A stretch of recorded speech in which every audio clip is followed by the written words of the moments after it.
Morning, good morning. It is Monday. It's time for a peek inside SEC football. Allie Peak, Will Thomas, TJ is noticeably absent today. He is on a trip.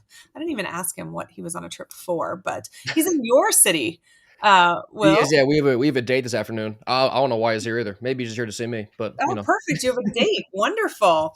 You'll have to let me know how that goes. All right. Well, we have so much to talk about. I have been waiting for this show because we get to discuss the fact that Florida is about to do a coaching search. And I know I sound giddy. I want to make sure it's clear that I never take any joy in somebody losing their job. I know that tons of people outside of just Billy Napier are affected by this. Actually, there was a national writer that I text with that I was texting about this, and he was like, man, my kids' middle school football team has to get a new middle linebacker because his dad will be out of a job when the season ends, and it's obviously somebody on this staff or that works within the office or something has a kid that plays on this football team.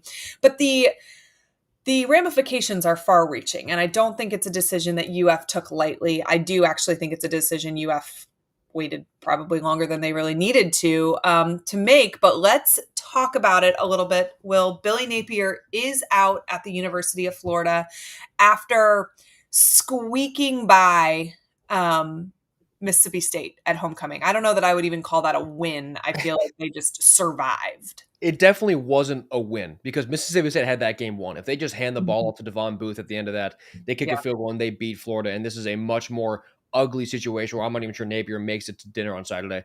But yeah, now Florida's officially moving on, just $20 million around for the buyout. And I wrote in here also kind of what you said, like, if there is celebration about, moving the program a different direction, you really can't dehumanize the situation, right? Because Napier gets to leave with $20 million. There's a lot of assistants who nobody even knows the name of who are now out of jobs, and they do not have a multi-million dollar buyout. But Correct. it's just kind of And the reality of the profession, it and that's is. kind of what happens. It is. It's kind of what happens. You know, when you sign up for it, that this is a transient career choice. But there are families involved, and even Coach Napier's family. I'm sure it's not easy to be his children in school. I'm Yeah. sure it's not easy to be his wife at line in Publix. Like there are, even though they are leaving with $20 million, I totally get that there are aspects of this that are really difficult to deal with. I also think about the players. My husband was at Florida during a coaching transition. My brother was at Florida during a coaching transition. Ironically, so was my dad. Obviously, I wasn't around there at that point, but it is rough on them too.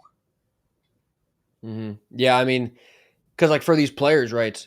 Like he's really just that. Like he's the guy who's always around because when you're in college, your family's not with you, so Mhm. he's sort of that role model, almost in a parental role for all of these Mhm. guys.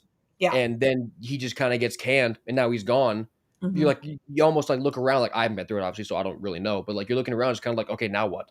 What's next? Now who do we answer to? I do think it's Billy Gonzalez, who's been around for a long time, so I do think that they're Mhm. comfortable with him. But Yeah. regardless, he's not the guy who was mainly recruiting them. He's not the guy who was there with their families at dinner. So it's a massive change, Sure. not just on the field, but really off the field. It's a huge shift for the players. Well, and I think, the situation is twofold. This is someone who your family trusts, who you trust. Billy Napier, for all intents and purposes, was a great guy and a Yeah. really good mentor to these players, treated them very well. And so you're going to miss that aspect of it. But the other aspect of it is if you're a player that committed to Billy Napier out of high school and came to Florida, you don't know what you don't know. So you may think that this is the best run program in the country and it's unfair. If you'd just been given more time, they would have been able to put the pieces together. And I think a lot about when my husband's team went from Zook to Meyer, and a lot of them were really, really upset when Zook was fired. I mean, Eric was pissed. He told me prior to Meyer scheduled a 10 a.m. team meeting to talk with all of them. And I was with Eric before that meeting, and he was like, I'm not going to like him. He was hell bent on not liking Meyer, was thinking he was going to transfer. It was a lot more laborious process at that point back then hmm because he liked Zook. And I mean, honestly, Eric and Zook butted heads on the field, but that was his coach. And I can, Channing Crowder got up and basically tried to fight Jeremy Foley over the firing of Zook. Like, it was very dramatic because these players believed in Coach Zook. He was a player's coach. And I think that's going to be a similar situation. But I think that every one of those Zook guys would tell you they didn't know what they didn't know. They thought they were working hard. They thought practices were run efficiently. They thought they were doing what they needed to do to be competitive on the national stage. And then Meyer came in and showed them that that's not true. They weren't working hard enough. Their lifts weren't intense enough. Their practices weren't, meticulous enough. All of the things that he changed that then took that same exact core group of players and won a national title 2 years later. Not a whole lot changed talent-wise between when he was canned in 2004, I guess, and then Meyer was hired the very beginning of 2005. Not a whole lot changed talent-wise, but a whole lot changed preparation-wise. And I do think that that's something I hope that these players stick around long enough to see and understand, because if we get the right person in place, the preparation part, the part that happens Sunday through Friday, I think is going to look a lot different. Yeah, and I mean, to your point about people sticking around, that new rule for the NCAA where it used to be once a coach is fired, you just got a month to leave if you want to. That's no Yeah. longer how it works. Now they have to wait until Florida goes out and hires somebody new before they're able to go into the transfer portal. Yeah. So, you'll get based on who we hire, but like let's say it was Lane Kiffin, all of a sudden now Kiffin gets a week to be in Lagway's ear, in Dallas Mhm. Wilson's ear. Like stay, this is what we're going to do. It's going to be different. So it's going to be a lot easier for Florida to retain all of this Mhm. talent. And just kind of on that way of like, there's a lot of discourse, mainly among Ole Miss fans, like talking about how good is this Florida job? Is the Florida job really better than Ole Miss? And Mhm. they're saying the jobs are even because of even playing field, NIL era. If that is true, they're also admitting that Billy Napier is a better coach than Kiffin because he Right. beat him and knocked him out of the playoff without allegedly a higher baseline level of talent, a Mhm. better environment, better fan base. Yeah. We all know that's not true. This Uh, Florida job really is one of the best in the country. Yeah. So I do think that the Gators, if they do the coach search correctly and they have the right money, there's a lot of good names they can go out there and get. Yeah, I think so too. And I do think that Lane Kiffin right now appears to be the number one target. I think with a good reason. I Mhm. think Florida needs somebody that's a proven winner in the Power Four. I think they need somebody who's going to score a lot of points. And I think they need somebody who's going to bring a little bit of a sassy attitude to Gainesville. Those are the things that Florida fans thrive on. And, if you look at coaching hiring trends, we tend to go for basically the exact opposite of what we had the time before. You look from Muschamp, who I would consider brash, and Mhm. I would, and he's a defensive minded guy. You're not going to score a ton of points. You go to McElwain, who is an offensive guy, who's much more reserved than Muschamp was, very different personality. That doesn't work out. You go to Dan Mullen, who is back to that Spurrier-esque, sarcastic, kind of brash guy. Then we came back to the good old boy, Billy Napier. It is time for us to bring home a spicy character here.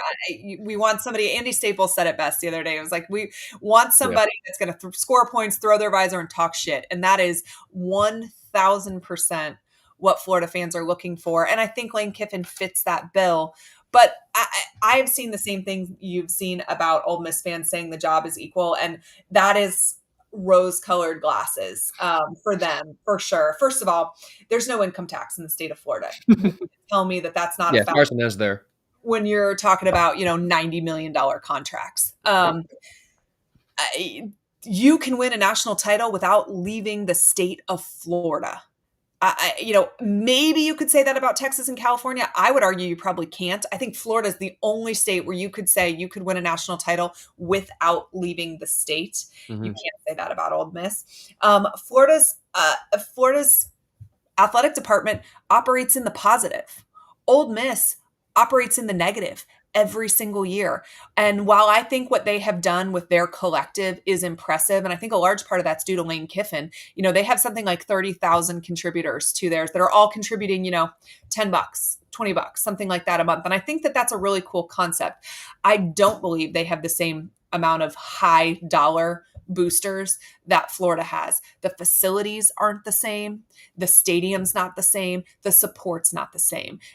Kiffin has made jokes about their student section being empty for years. Most Mhm. recently said something about like, yeah, our red zone disappeared just like our student section. Um, you don't have any of those issues in Gainesville. Look at what the stadium looked like for homecoming, dead man walking. Everybody's pissed that it hasn't already happened, but those, toxic fan base shows up anyway. There are a lot of positives that come with the Florida coaching job. So being able to pay the same amount, which I do believe they're going to come to the table. It is my understanding that they have come to the table with a $97.5 million over 7-year contract is currently the offer from Ole Miss, which puts him about $100,000 more a year than Kirby Smart. And if you think that's an accident, you haven't been paying attention. So Florida is going to have to top that more than likely.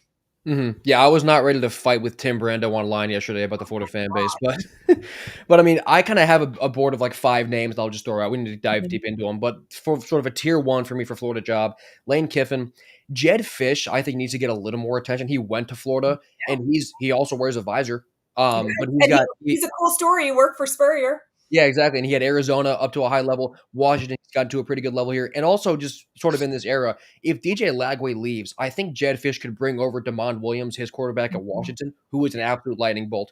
And then I have James Franklin also in my top tier. I got a lot of pushback for that, but Mhm. having a floor at 9 or 10 wins in this era of college football is a good thing, Yeah, and nobody can win the championship until they do.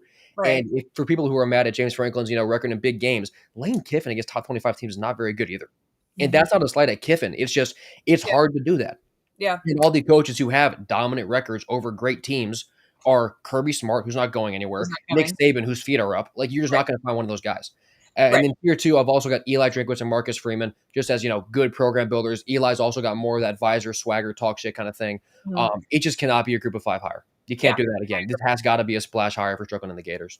And I would argue that Florida has really, outside of Dan Mullen, which was an incredibly hot name when it happened and was at an Mhm. SEC school, but had ties to Strickland. So that's kind of a gimme, right? There Mhm. wasn't any, identifying and going and cultivating that relationship. It already existed. But I don't know that I think Colorado State was good enough on the job training for Florida. Louisiana was certainly not good enough training for on Mhm. the job, and even for Muschamp. And again, he was the hottest name. He was coach in waiting for Texas. If we didn't nab him as head coach of our program, somebody else would have that Mhm. exact same year. So this is a little bit revisionist history. But even there, we took a gamble on a coordinator as a head coach. And I would just love to see the University of Florida pony up to the table with sacks of cash and grab somebody who is a consistent winner at a Power Four program and say, like, no more. We are ready to go back to competing for championships. Yeah, I mean, it's got to be a splash hire now because like what you just said, right? It's been a bit of a lull Mhm. for the past 5 or 10 years. We had the 1 year good year under Mullen. It just hasn't been the same, and Yeah. the standard hasn't been met, which apparently is toxic. But it's got to be a big time splash hire. It's got to be a name who can win you 10 games comfortably because in this era, that's good enough. Yeah. Well, and the crazy thing is, if this roster can be retained, which I do think a splash hire can go a long way with, that coach could win essentially immediately. Yeah, You cannot tell me, shoot, you take Dan Mullen and give him this roster this year, they're making the playoffs. 75 points a game. There is this team is capable of winning immediately. You plug and play from the transfer portal. I think Florida needs some linemen. I think you can make that happen. They probably need some depth in the secondary. You can make that happen. But overall, this is an incredibly talented football team that you could win right away with. And you've got to think that there are some coaches. And, Lane Kiffin, I think his ceiling is probably 10 wins at Ole Miss most years. And Mhm. so, as opposed to the floor, it's the ceiling. I do think you are always going to be a second rate SEC team unless you happen to be the blind squirrel that finds a nut every once in a while. That doesn't have to be the case at Florida. But I also, another reason that I think Florida has got to get this right is the competition this year. Had Florida fired him last year, they could have had their pick at whoever they wanted. Now, this year already, Penn State's open, UCLA is open, Oklahoma State is open. We think that Auburn potentially will be open, which we'll talk about that in a minute. LSU potentially could be open. Florida State could be open. There are a lot of jobs that I would put in the top 15. I still think Florida is the best one, as long as they're willing to come to the table with the money. But you have a lot more competition for the same pool of top guys this year than you would have last year, and that's on Strickland. So he is going to have to get this right, or Gator fans are going to say, "We told you. We told you this wasn't going to work a year ago. Your boosters told you this wasn't going to work a year ago. You didn't even make him hire an offensive coordinator to see if that would help. This is on you." And I will tell you what, you don't get to hire and fire 3 football coaches. Yeah, I think Florida needs to cheer for LSU to win some more games, because I do think that job is the only one Mhm. that has an argument to be above Florida. Because, I mean, if Ed Orgeron can win at LSU, anybody can win at LSU. Yeah, So I do think that's a very attractive job for coaches. But, I mean, like you said, this coaching carousel is going to be absurd. So it is. many high-profile jobs. I mean, yeah, we'll get into Hugh Freeze here now at Auburn. I mean, he better beat Arkansas this week or it's over. I had really high hopes for Auburn this year. I can go back and dig up my own receipts and embarrass myself. I thought Jackson Arnold was going to be back and ready to go. I thought this offense was incredibly talented. Just a massive yikes. That offense does not look good. So many penalties and mistakes. It's just like a cursed football team right now. And I'd be shocked if he keeps his job all season regardless. I think Arkansas will beat them this week, and I think that'll be over, because 0-5 in conference play in what is Hugh Freeze's do or die year, Mhm. it's just not good enough. And he got grace because of how Brian Harsin left the program. That grace is going to run out if you like just keep regressing as the years keep going.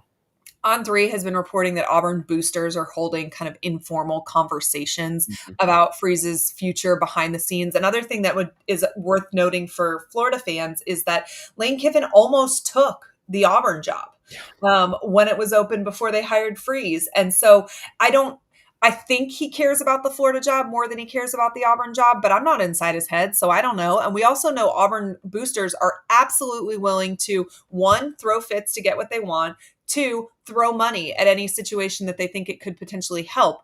So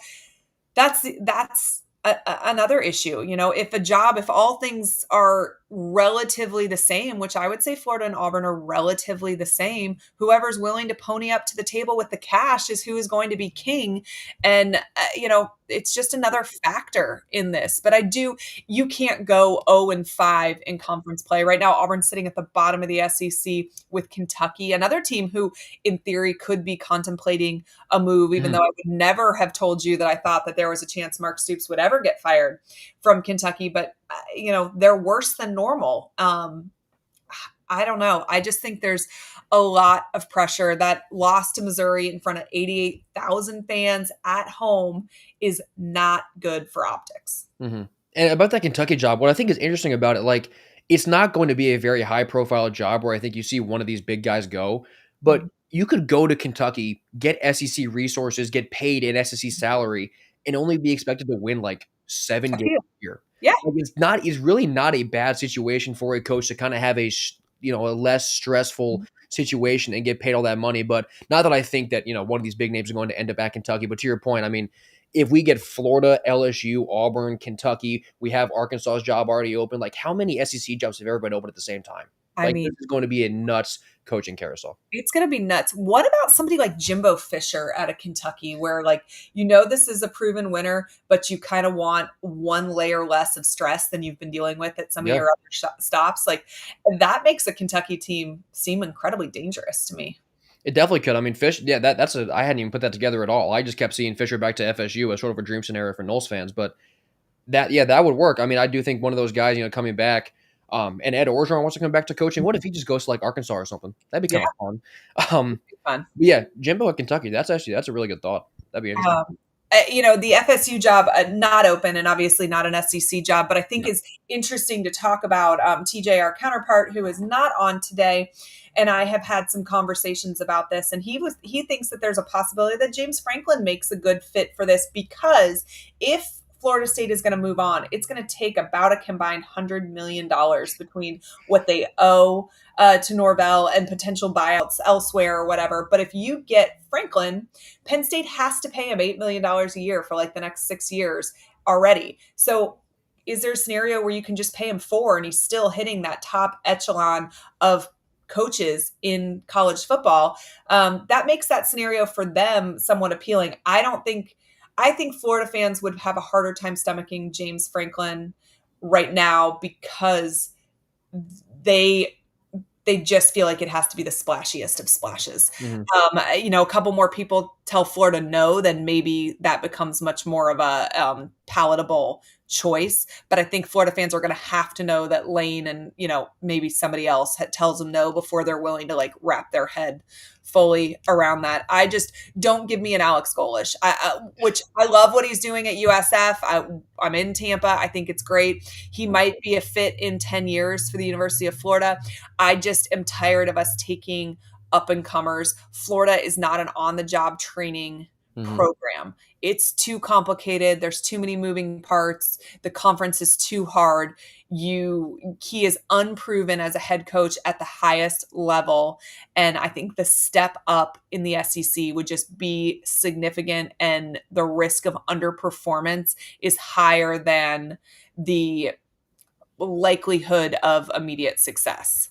100%. I think Golish is great too. I mean, he obviously came in there and beat Florida. He has that team fighting for a playoff spot. I mean, but to your point, it cannot be another Group of Five hire at the University of Florida. It just can't be. That's not what the school has done to be great. It's just not. So it's got to be a splash hire for the Gators. It's got to be something that get the fans excited. Want the roster to stay put together because if we talked about all the talent on that Florida team, I'm not sure they all stick around for Alex Golish. They Yeah. probably don't, but they probably stick around for a splash hire or it's at least more likely. So it cannot be an up and coming hire, like you said. It's got to be someone who's well established and can take you to the playoff next year.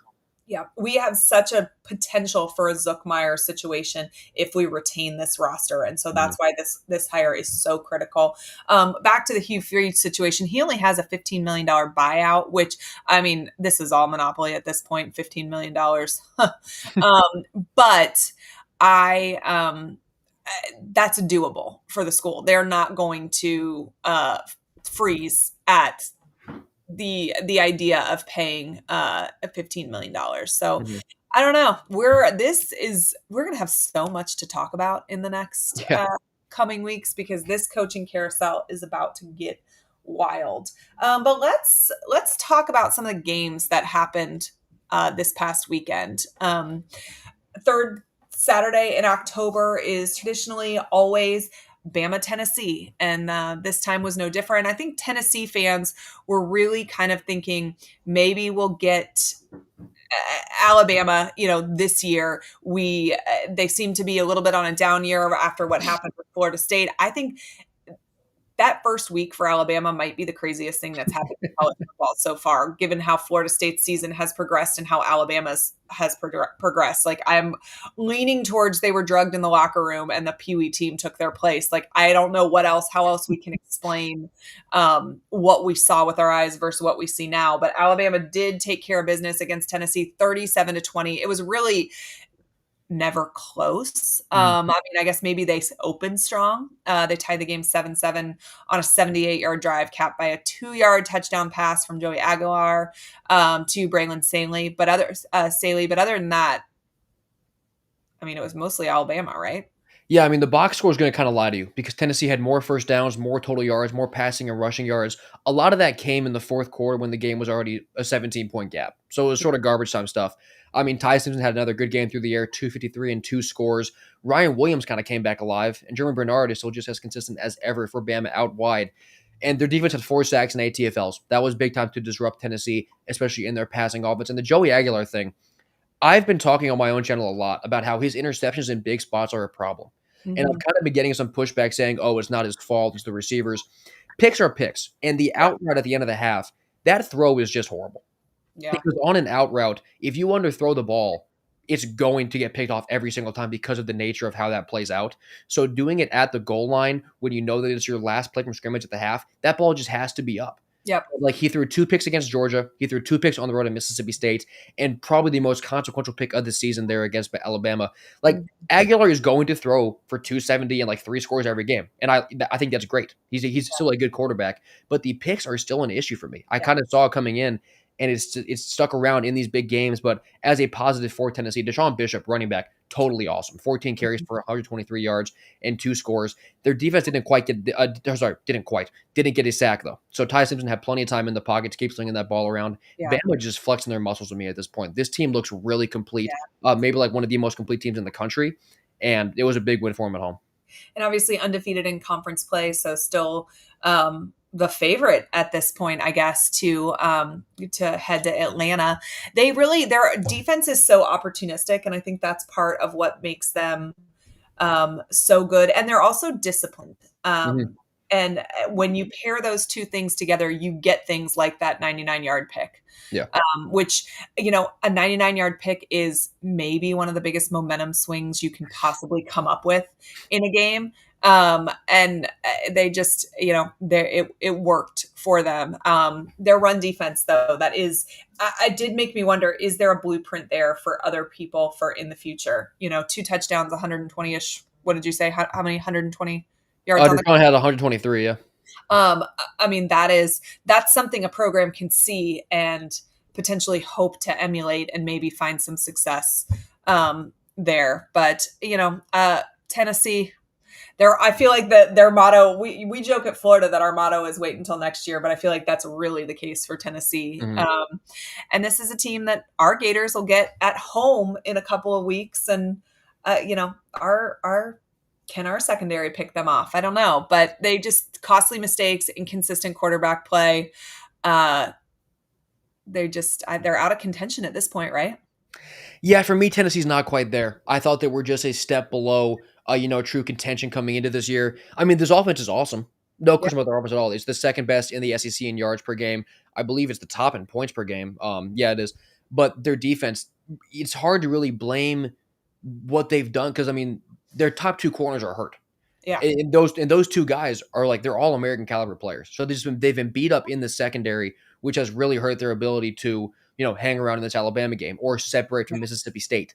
And just being beat up and not necessarily having that depth that they need to have, it's been hurting them. And I do think you're right where it's just they were a step behind true contention this year. I mean, 2 conference losses. The SEC is open. I'd be surprised if 2 conference losses is good enough to get you in. And Tennessee still has yeah. some hard games. They get Oklahoma. They have to go to Gainesville, and they have to play Vanderbilt. So I do think Tennessee's probably out of it. Maybe being the hardest of all of those. There's a very good chance this Vandy team might be 11-1 at the end of the year. But yeah, for Tennessee, I think they're probably out of contention for Atlanta.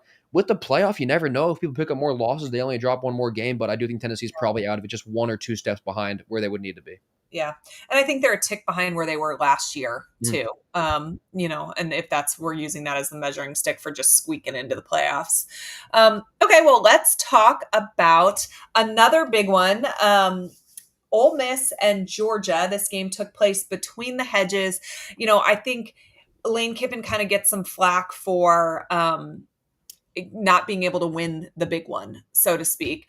But when the big one is, a battle with Georgia at home, I don't know that it's necessarily fair to, hold this too much against him. They were absolutely in it. Oh, man, and this is the year that I swear Georgia was going to potentially be just a tick behind where they have normally been. But, they looked pretty good. It was a They sure high were. scoring slugfest between two top 10 teams. Physical, fast, explosive plays, kind of all the things you want to see in a good football game. Yeah, I was not ready for a shootout. I didn't expect it to be Right. like Texas, Kentucky type of slow.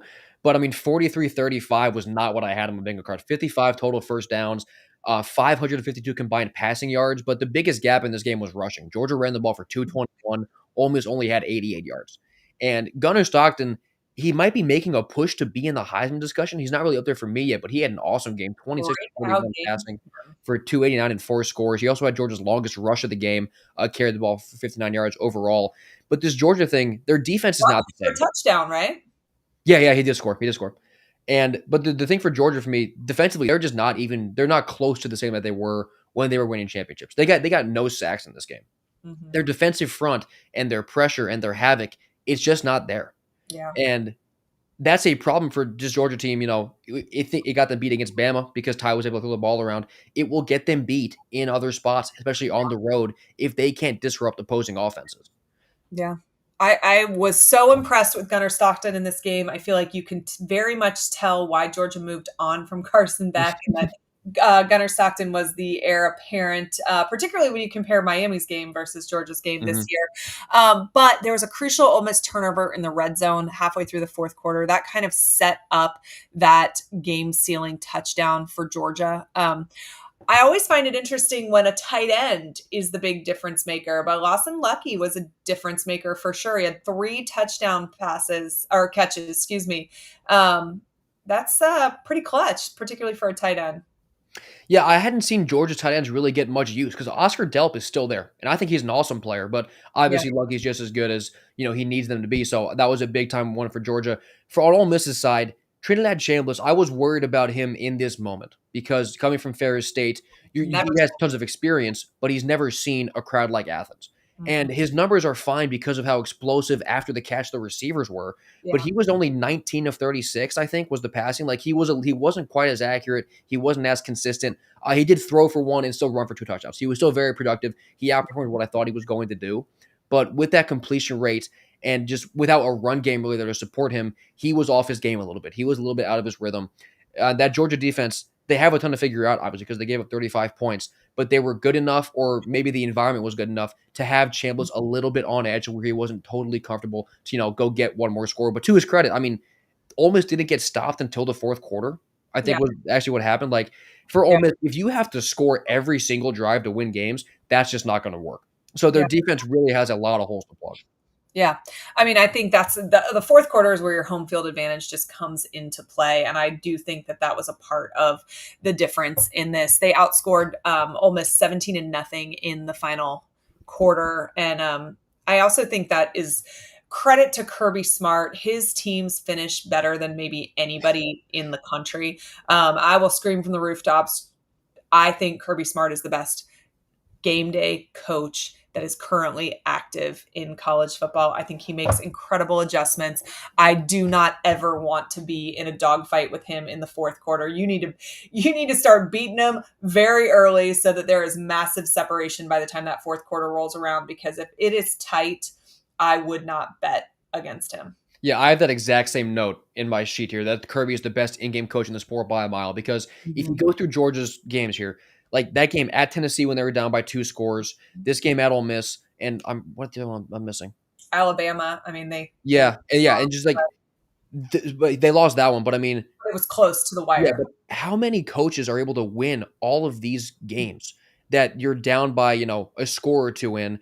And the other Auburn, which is the one I was thinking of, like down by 2 scores on the road, how many coaches can really rally their team and make the adjustments to win these games? Now, Yeah. the other side of that obviously is why is it going down by 2 scores? But a win is a win. Yeah. And Kirby being able to do this consistently and win these games where they just feel like they're a step behind and they can't keep up, all of a sudden you blink and they're up by a touchdown Mhm. is crazy to watch. Yeah, I mean, it is wild to see what it looks like when you have a coach that is good at making adjustments. Us Florida fans are very jealous. Hopefully, one day soon, that can be us. Let's pivot and talk about some of these upcoming games that we have this weekend. Another great weekend. Florida's off, so this is nice for us. We get to sit there and relax. I kind of like bye weeks this year Mhm. because I just can sit on the couch and watch all the different games, and my heart rate stays under 100. It's fantastic. But let's first talk about Ole Miss and Oklahoma, number 8 versus number 13. Oklahoma is favored in this one by 3.5, which I find intriguing. I think that's a direct result of the Ole Miss loss last weekend. But both of these teams have playoff hopes on the line. You can, in the playoff era in the SEC, I think you can drop 2 and feel pretty comfortable that you are going to catch a spot in the playoffs, that you're going to be able to get there. But anything more than 10-2, you are gambling on other teams failing or the committee to see something in you or whatever. It's not a risk you want to take, right? So Mhm. this game, whoever loses this game is then out of, you know, any sort of wiggle room. They must win out. Ole Miss coming off that 43-35 loss to Georgia. Oklahoma coming in after a 26-7 victory against South Carolina. These teams haven't met much. This is going to be the third time that they have ever played. Ole Miss does have a 2-0 lead in those two previous ones. So what is the key matchup in this one? There's a lot that I was looking at. I mean, first off, this is a total style clash because Ole Mhm. Miss wants to play in the 30s and 40s. Ole Miss wants like nothing more than a 10 or 7 game. Yeah. Um, Ole Miss is third in the SEC in total offense, fourth in points per game. Oklahoma has the best total defense in the SEC. They've allowed the fewest overall points, fewest points per game. So, I mean, that is a best on best when Ole Miss has the ball. On the other side, Ole Miss has the second worst rush defense in the SEC, fourth worst in points allowed. Oklahoma has the fifth worst rushing offense, and they're 10th in points. So that is just bad versus bad. So I don't really even know who has the edge on which side of the ball, but when Ole Miss has the ball, you're going to see two great units. When Oklahoma has the ball, you're going to see two slower units. And back to Chambliss at Georgia, he was not super high percentage, a lot of yards from wideouts after the catch. Oklahoma's defense is 100 yards better per game than Georgia's and 90 yards better in the air. And Oklahoma can rush the passer where Georgia really can't. I think this is a way harder situation for Chambliss going into Norman than it was in Athens.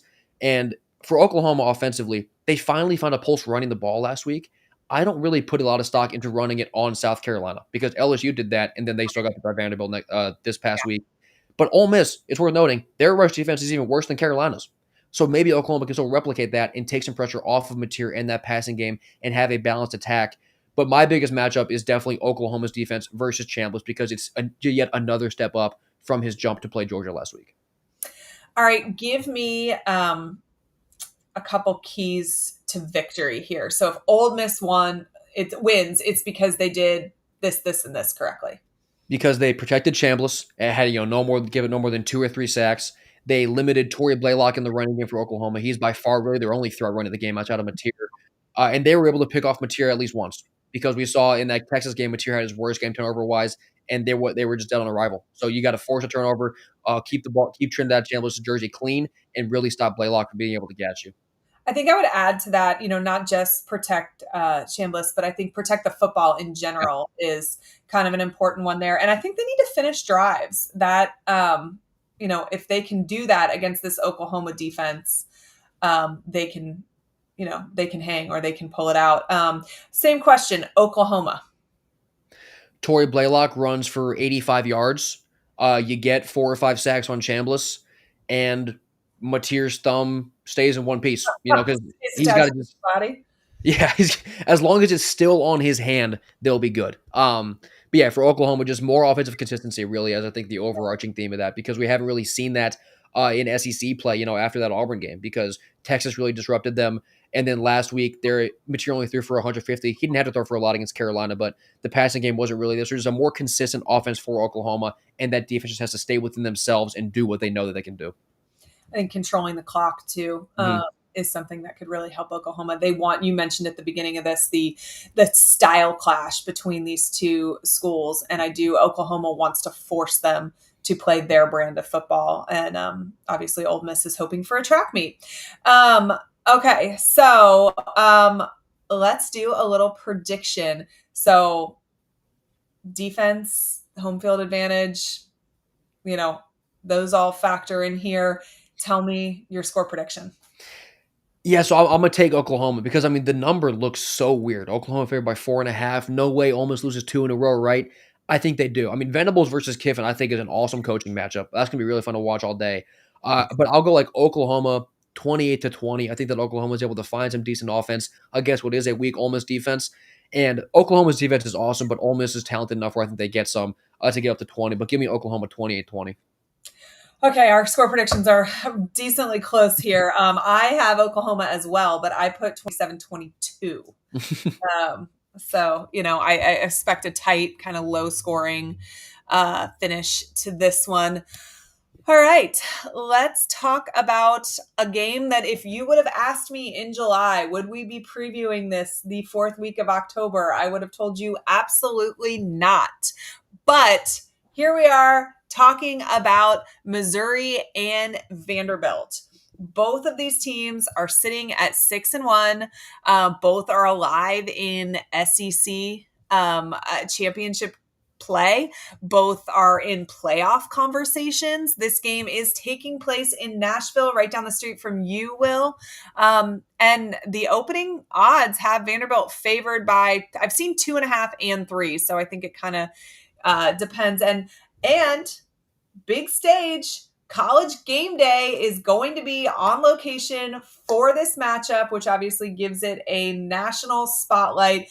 Could you have dreamed a scenario, not only like that we're talking about it, but that game day would be at Vanderbilt for the Missouri game? Yeah, I mean, seriously, how about a playoff eliminator between these two teams? This is such a fun stage and a fun spectacle for this matchup. I think I'm gonna drive down to College game, then just hang out for the vibes for a little bit, and then absolutely sprint home. So I missed none of the almost Oklahoma game at noon. But I mean, Vanderbilt is coming off a big time emotional win against LSU, and now they have to deal with a top 10 ranking next to their logo, which is not familiar territory at all for Vanderbilt. Now, I do believe in Clark Lee and Pavia, leading that team to not really care, but to this extent, I'll be interested to see how they really do react to being a top 10 team, or if they even know about it, honestly. Yeah. But Missouri side, they won that absolute nightmare of a game at Auburn. And both teams are top 6 in the SEC in offense. They're number 2 and number 3 in points per game with Vanderbilt at 2, so you got two good offenses.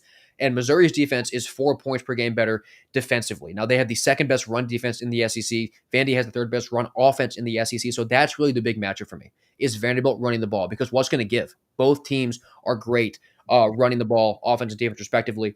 And Missouri on the ground, they have not been able to run the ball at all lately. Against Bama and Auburn, it was really bad. And Ahmad Hardy, I was singing his praises all year. He's been quiet now. So can their run game scale up with the level of competition? Because it hasn't yet.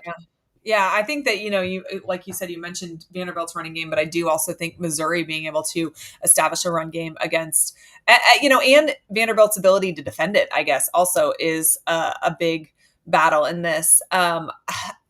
It's just such a wild concept. I can't even believe we're actually discussing this, but Vanderbilt at home with a hot streak, Missouri on the road with something to prove. Both of these teams still in contention for all of their goals. Let's talk keys to victory here. Tell me the things that Missouri needs to do to be successful. They need to be able to get home and get Diego Pavia. This is kind of what I said for the last game, but I mean, they forced 21 sacks, and we saw that their pressure at the end of that Auburn game in overtime, it really helped them decide that game. Vanderbilt is the least sacked team in the SEC, and they're 7th in the country. They've only been sacked 5 times.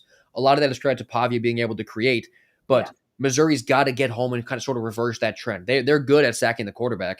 Vandy's really good at preventing it. So we'll see who wins that battle, because obviously putting Vanderbilt behind the sticks, taking them out of running downs, that is going to really disrupt that offense. And we brought it up, but Ahmad Hardy's got to run for 85 yards in this game. He's got to get back in the end zone. Perbula has to be a little more effective on the ground, because that's Missouri's identity, right? Running the ball to then open up shots to a guy like Keon Coleman. Missouri's ground game has been missing, and they need to get that back if they want to win this game. Vanderbilt has been particularly good at explosive plays, which is such an interesting factor into this as well. And I do think Missouri is going to need to control those, particularly early. And dare I say, remove the crowd from this, which is such a, there's not going to be people reading books sitting in the stands. This is Could be watching, actually, as well. Yeah. Right. People are going to be watching. This is a whole new Vanderbilt world. Okay, so flip the question. Let's ask the same thing from Vanderbilt. What do they need to capitalize on to be able to pull this one out? I mean, Pavia just needs to hold on to the football. Their only loss when there's at Alabama, that was Pavia's worst game, because he threw a pick and he fumbled the ball. When Pavia is the one making mistakes, that team is going to sputter. He's their emotional and on the field leader. He needs to be smart and take care of the ball. Now, that can be hard with, Zion Young and Damian Wilson coming at you, but he did it against LSU, and LSU's defense is great.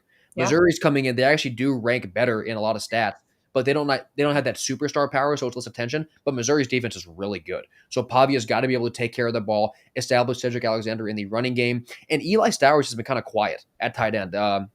What's the other tight end's name? I think it's Cole Spence. He's been getting a lot of the catches. Stowers, I'm waiting for him to have a big-time breakout game. It could be this week when game day is there and all the eyes are on Nashville.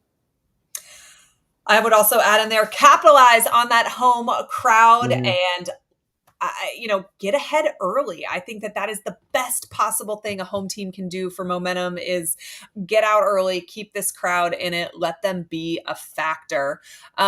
Okay, so let's hear a prediction on this for you. This one was hard for me because I was kind of looking at who needs it more and who's more desperate. Because whichever team loses this game, that's their second loss. And we talked about in the last game that you lose your margin for error. So with Yeah. 2 losses, Missouri then needs to win out versus Texas A&M, Mississippi State, at Oklahoma, and at Arkansas. Vandy would have to win out at Texas versus Auburn versus Kentucky at Tennessee. I think it's a taller task for Missouri. I think they'd be a little more desperate, but Vandy won't be out desperated, made up word, but like especially at home with that makeup that they have.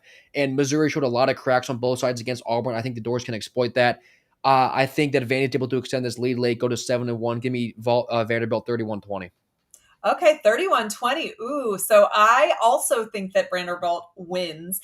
I am going with 35-31. I think it's going to be, kind of a small margin. I think there's going to be some swings. I think it's a relatively high scoring affair. And I don't know. I'm excited for this one. I did not know we lived in a world where I was going to be excited about Vanderbilt, Missouri, or that I was going to think it was going to be really high scoring and that there was going to be a lot of momentum changes to it. But that is where I'm at on that one. And I cannot wait for Saturday. TJ's with us too on that. He texted us. He said Vandy 34-31 is his prediction. So he's Okay, right around with all us right. So too. we were really close. I didn't see his text message, but all right. I don't ever love when I have the same opinion of TJ, but here we are. Oh, okay. I'm seeing it now. He did also predict Oklahoma 24-17 for the game that we just previewed prior to the Vanderbilt Missouri game. All right. Let's talk our next game on the docket, Texas A&M and LSU. This is, another interesting matchup. I am convinced that Texas A&M is the best team that I have seen my team play this year. I don't know where you're at on that, but Texas A&M's favored, I think 2.5 to 3 points, somewhere in there, depending on what betting site you use. The over/under is 49.5 points right now. What are the storylines you're looking at in this one? The sports books have me worried about this game because you got undefeated Texas A&M, who has shown they can win high and low. They won at Notre Dame, is less than a field goal favorite against an LSU team that Why? has looked slow What and just do lost you to know? Vanderbilt. Like my pick was made before I even capped the game, but we'll still get into it regardless. I mean, LSU is just bottom 5 in total offense, second worst rush offense in the SEC. It's things you're not used to seeing at LSU. Like there's so much talent on this offense still, and they just can't score. They just can't move the ball. But one of the good things is that Nussmeier has only been sacked 9 times. LSU's offensive line, for all their problems, they've been able to prevent him from getting sacked. But a lot of that is also credit to Nussmeier because he is not afraid to stand in the pocket and deliver a throw while he's got a helmet in his chin. You see him get hit hard all the time.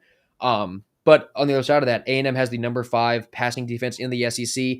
They're consistently good in every metric, but they're not really elite. And what's interesting to me about that is that I feel like that's the winning formula this year because other teams in the SEC, they'll be elite at some places, but because of how spread out the talent is, that leaves them a little lackluster in other spots. Yeah. A&M isn't really elite anywhere, in my opinion. Like in a full room, they're just good Solid everywhere. also. And I think that's really what's helped them become stay undefeated at this point.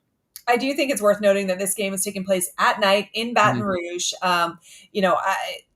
Kyle Field is an intense place to play. There's a home field advantage that comes with it.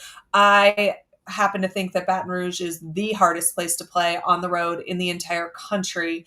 It'll be interesting to see how those fans are, that they show up and show out, because I know that they're not pumped with Brian Kelly right now. And we talk about their offensive woes. And I go back to that press conference a few weeks ago where he acted so offended that a reporter asked him about his red zone offense after they had just squeaked by, a win. And, but he needs to start talking about it. I don't think that this is something that you can, continue to brush under the rug, because there is something going on there. It just, for all the talent that they have, they aren't scoring points. They aren't getting it done in the red zone.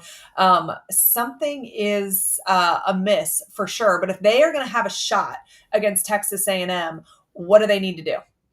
Caden Durham's got to find some success on the ground because A&M's rushing defense is middle of the pack. It's good, but it's not like it's going to suffocate you. And Mm. LSU's been struggling to run the ball all year. I forget what the number was, but like they had a decent yards per carry last week against Vanderbilt, but they had a 65-yard run. Other than that, there was like 2 yards per carry. So there's no consistent ground attack from Caden Durham in that rushing game. They have got to find a way to figure that out because that will slow down Cassius Howell coming off the edge. It'll make it easier for Nussmeier to be able to hit those receivers downfield. That's what's been missing from their offense, in my opinion. It's just any sort of established running game to Yeah. open up a downfield passing game that we all thought was going to be lethal. Yeah. And same question, Texas A&M, keys to victory for them. Got to keep hitting those explosives because their running game is good, but it's not explosive. Their running game is just kind of bleach you to death, 4 yards per carry. They need to keep hitting those shots to Craver and Concepcion downfield because, especially on the road, if you hit a deep post to Craver like they did against Florida, that is going to zap energy out of that crowd. And the biggest thing in this game, I think you mentioned it already, Death Valley at night. If you can zap energy out of that crowd with a big deep shot, that is going to be massive for your chances for the rest of the game. Yeah, I mean, I do. If you can stay composed in a road stadium environment that is second to none, they will be a bourbon-fueled, jambalaya consumed crowd, and that definitely you can remove them from that. You can take control of the situation for sure. All right, give me your prediction. It's so disgusting. Here's why I want to pick LSU. Desperation is such a crazy thing in this sport. We saw Florida beat Texas, and they were desperate, and then Texas got desperate, turns around, and beats the crap out of Oklahoma. If LSU loses this game, Brian Kelly's name gets brought up in all these coaching carousel discussions because 5-3 is just not good enough. 2-3 in the SEC is horrible at LSU for their standards. You get Death Valley at night, number 3 team in town, have to have a kind of game. Give me LSU 28-21. I think that the number is telling you that this game is like A&M is not head and shoulders above LSU despite what the ranking and the record says.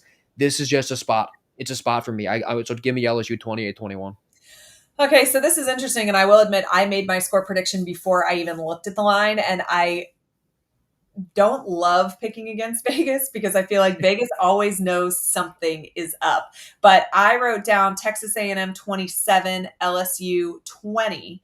I do expect a competitive game. I think it will be fairly tight, maybe even under the total, because LSU is going to want to slow down this tempo. They are going to want to be able to keep their offense on the field for longer stretches. But I feel very conflicted about this one because I don't love going against Vegas. Yeah. All right, let's see. What did TJ say? Pull up that text message.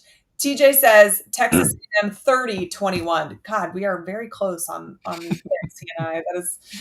That is never a good thing. But yeah, I don't. What does Vegas see that we don't? I think it's the the desperation I've talked about like every week. I need to shut up about it, but I mean, I think it's such a big deal in college sports, and like the parity in the SEC. Like A&M might be 7-0, LSU's 5-2. I don't think the rosters are that different talent wise. Yeah, when you get that, and you get the combination of Death Valley at night, like that's well known as the best environment in football. And is Texas A&M really this good? Like I think they're one of the best teams in the conference, but what does that even really mean? Overarching because of how even the conference is. yeah. So I think these teams are just really even. I think you're getting a line that just reflects the rankings, and I mean that's why I think my pick is LSU because of how weird and nonsensical that is. Well, and as a Gator fan, it would be great for LSU to pull out a couple wins here and not get in this coaching sweepstakes that is about that job has got to stay taken. That job has just got to stay taken. Just do it for everybody else. At least for another year, if we could just not, that would be great. Okay, so when we convene this time next week, will anyone else have been fired?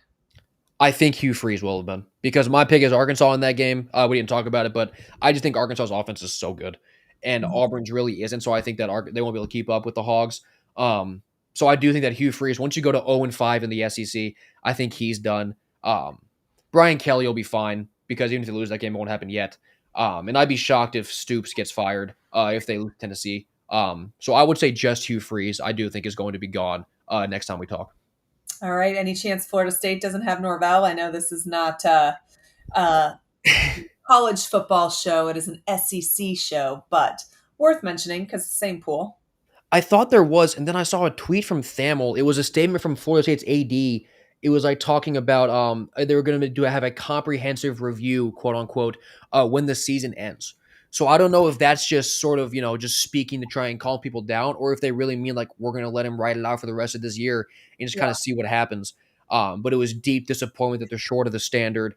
But yeah, a lot of that is just, copy and paste from ChatGPT. But I do wonder if saying we're having an assessment at the end of the year really does mean we're going to give this guy the rest of the season trying to figure it out, or if they lose again, is it just over? Yeah. I mean, I don't know that I think there's huge difference between announcing it now and announcing it at the end of the season, unless the locker room's in a situation where it's so toxic that you have to make a move to preserve those Yeah. players. And I don't know that I think that that's where Florida State is at. I, for one, hope they keep him forever. But all right, well, this has been fun. We've got lots of good games to watch this upcoming week. We'll tell everybody where they can find you on social media and listen to your work. Yeah, I'm on Twitter at W Thomas Sports, and then Tailgate Talk SEC on YouTube, podcast, TikTok, all of it. And then you can watch him on Wednesdays with me over at A Peek Inside Florida Gator Football. And of course, here on Mondays starting at 10 a.m. Or if you're watching this back later, you can check it out, Peek Inside the SEC at any point during the week. Make sure you are subscribed. And listen, we only get 12 of these, right? We are heading into the 4th week of October. Make sure you guys are enjoying it. We'll talk to you real soon.